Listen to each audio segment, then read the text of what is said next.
அசிசியாரின் அருள்வாழ்வு அறிவோம். எண் 201 கீழ் 366. வழங்குபவர் அருள்முனைவர் ஆர். Soosairaja, Franciscan Capuchin. நாள் 21/7/2024 ஞாயிறு. தொழுநோயகத்தில் நடந்தது எல்லாம் பிரான்சிஸிடம் சகோதரர்கள் விளக்கிக் கூறினார்கள். பிரான்சிஸ் தொழுநோயுற்றோரிடம் சென்று, என் அன்பு சகோதரரை, கடவுள் உமக்கு அமைதி அளிப்பாராக என்று அவரை வாழ்த்தினார். தொழுநோயுற்றவர், கடவுளிடமிருந்து நான் என்ன அமைதி பெற்றிருக்கிறேன்? அவர் என்னிடமிருந்து அமைதியையும் ஒவ்வொரு நல்லவற்றையும் எடுத்துக்கொண்டு என்னை அழுகி போய் துர்நாற்றம் வீசச் செய்துள்ளார் என்றார். பிரான்சிஸ் அவனுக்கு, என் அன்பு மகனை, பொறுமையாக இருங்கள். ஏனென்றால் உடலின் நோய்கள் நமது அருள் வாழ்வின் மீட்பிற்காக இவ்வுலகில் கடவுளால் நமக்கு கொடுக்கப்படுகின்றன. எனவே இவற்றை நாம் பொறுமையோடு ஏற்றுக்கொண்டால் அவை மிகுந்த மதிப்புடையனவாக இருக்கும் என்று பதிலளித்தார். நோயுற்றவர், இரவும் பகலுமாக என்னை துன்புறுத்தி நிரந்தரமாக வதைக்கும் இந்த வலியை நான் எப்படி பொறுமையாக தாங்க முடியும்? மேலும் நான் இந்த நோயால் மட்டும் துன்புறாமல் எனக்கு சேவை செய்ய நீங்கள் எனக்கு கொடுத்த உமது சகோதரர்களும் என்னை மோசமுறை செய்கிறார்கள்.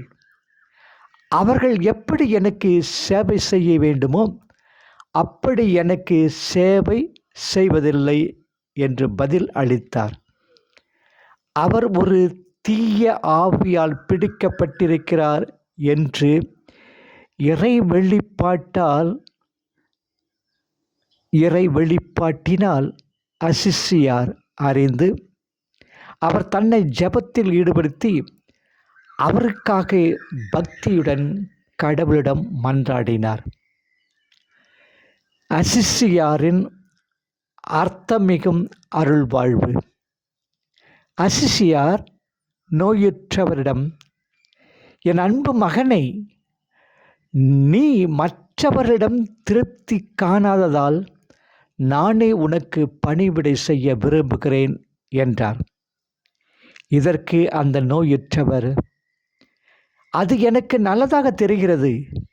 ஆனால் நீங்கள் அப்படி ஒன்றை மற்றவர்களை விட சிறப்பாக என்ன செய்ய போகிறீர்கள் என்றார். பிரான்சிஸ், நீர் என்ன விரும்புகிறீரோ அதையே நான் செய்வேன் என்று பதிலளித்தார். அதற்கு அந்த தொழுநோயுற்றவர், நானே சகிக்க முடியாத விதத்தில் துர்நாற்றம் வீசுகிறேன். எனவே நீங்கள் என் உடல் முழுவதும் கழுவ வேண்டும் என்று நான் விரும்புகிறேன் என்றார். உடனே பிரான்சிஸ் விரைவாக பல நறுமணம் வீசும் மூலிகைகளை தண்ணீரிலிட்டு சூடாக்கச் செய்தார். அவர் அம்மனிதரின் ஆடைகளை களைந்துவிட்டு தனது புனித கரங்களால் அவரை கழுவ மற்றொரு சகோதரர் வெந்நீரை ஊற்றினார். பிரான்சிஸின் புனித கரங்கள் தொட்ட இடங்களில் தெய்வீக அற்புதத்தால் தொழுநோய் அவரை விட்டு செல்லவே முற்றிலும் குணமடைந்த தசை மட்டுமே அங்கு இருந்தது. அவருடைய உடல் குணமடைய தொடங்கியதும் ஆத்மாவும் குணமடைய தொடங்கியது. தொழுநோயுற்றவர் தான் நலமடைவதை கண்டதும் தனது பாவங்களுக்காக மிகுந்த மனம் நொந்து மனமாற்றம் அடைந்து வேதனையோடு கண்ணீர் வடிக்கத் தொடங்கினான். இவ்வாறு புறத்தில் தண்ணீரில் உடல் கழுவப்பட்டு தொழுநோய் விலகியது போல உட்புறத்தில் அவரது அருள் வாழ்வு பாவத்திலிருந்து கண்ணீராலும் மனத்துயராலும் தூய்மை அடைந்தது. நாளை சந்திப்போம்.